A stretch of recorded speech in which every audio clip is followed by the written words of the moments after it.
여러분 안녕하십니까? 계속해서 원주에서 전해드립니다. 원주를 비롯한 영서 지역에 한파경보가 내려진 가운데 하루 종일 영하권의 추위가 기승을 부렸습니다. 대관령의 아침 기온이 영하 10.5도, 원주가 영하 5.1도 등을 보이며 어제 아침보다 17도가량 떨어졌고 낮 최고 기온도 영하에 머물렀습니다. 내일은 오늘보다 기온이 더 떨어져 대관령이 영하 14도, 원주가 영하 10도 등 강추위가 이어지겠습니다. 이번 추위는 모레 금요일까지 이어지다 주말쯤에 누그러질 것으로 기상청이 내다봤습니다.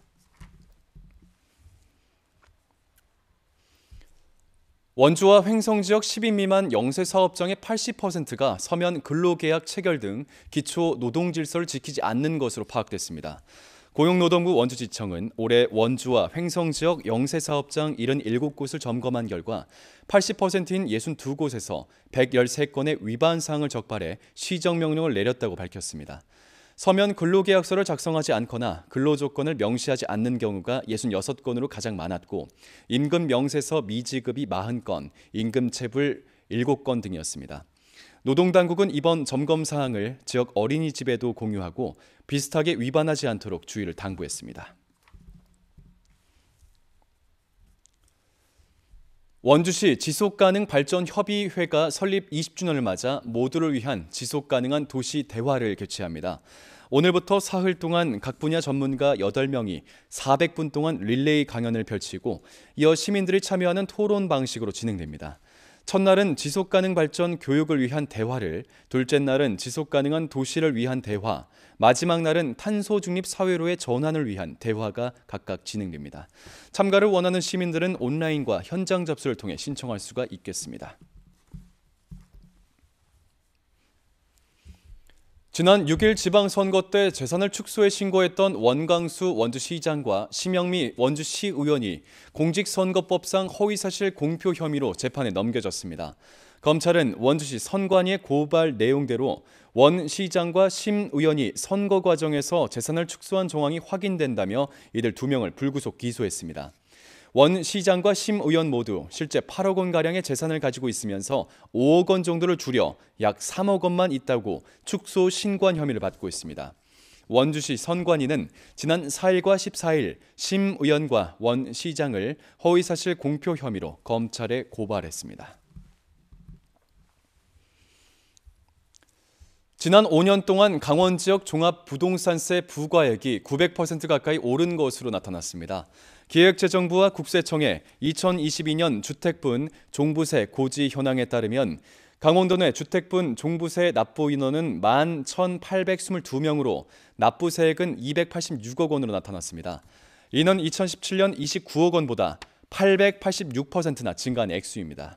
한편 강원도 내 주택분 종부세 납세자는 2017년 2,868명, 2020년 5,543명으로 해마다 늘어나고 있고 납부세액은 2017년에 29억 원, 2020년에 103억 원으로 증가세를 보이고 있습니다. 원주시의 1인 가구가 급증하고 있는 것으로 파악됐습니다. 원주시에 따르면 지난달 기준 전체 16만 8,508가구 가운데 41.3%에 해당하는 6만 9,903가구가 1인 가구인 것으로 파악됐습니다. 지역별로는 취약계층이 많은 원도심 일대와 농촌 지역의 경우 절반 이상이 1인 가구로 비중이 높았고 도심 주거 밀집 지역은 30% 미만으로 상대적으로 적었습니다. 원주의 1인 가구 수는 지난 2015년 3만 가구를 돌파했고 2017년에 4만 가구, 2020년에 5만 가구를 넘어선 데 이어 2년 만에 7만 가구에 육박해 급증하고 있는 추세를 보이고 있습니다. 강원도 하루 코로나19 확진자가 일주일 만에 2,000명대를 기록했습니다. 오늘 0시 기준 강원도 하루 확진자는 2,187명으로 전날보다 890명이 늘었지만 지난주 같은 날보다는 61명이 줄었습니다. 시, 군별로는 원주가 591명, 횡성이 71명, 영월이 36명, 평창 31명 등입니다. 강원도 코로나19 누적 사망자는 전날보다 1명 늘어난 1,152명이 됐고 병상은 106개 중 65개를 사용해 가동률이 61%가량입니다. 12구 참사 이후 사람의 생명을 살리는 심폐소생술에 대한 관심이 높아지면서 관련된 교육 신청이 크게 늘었습니다. 횡성소방서에 따르면 매달 10건 안팎이었던 심폐소생술 교육 신청이 크게 늘어 11월 한 달에만 24번의 교육이 진행됐고 연말까지의 교육 일정도 모두 찼습니다. 강원도 소방본부는 일선 소방서, 강원도 소방학교에서 누구나 심폐소생술 교육을 받을 수 있고 소방서 방문이 어려운 기관과 단체는 사전 신청을 받아 심폐소생술 교육을 진행하고 있다고 밝혔습니다. 원주 명륜 사회복지관이 홀몸 노인의 집을 방문해 생일 선물을 전달하고 있는 사업을 2년째 이어가고 있습니다. 원주 명륜 사회복지관은 코로나19 등으로 바깥 활동이 줄어 우울감을 갖기 쉬운 홀몸 노인 800여 명을 대상으로 매달 첫째 주 해당 월이 생일인 노인들을 찾아 선물을 전달하고 있습니다. 작년부터 홀몸 노인 생일 선물 서비스를 시작한 복지관은 감사함을 표시하는 어르신들이 많다며 내년까지 서비스를 이어갈 계획입니다.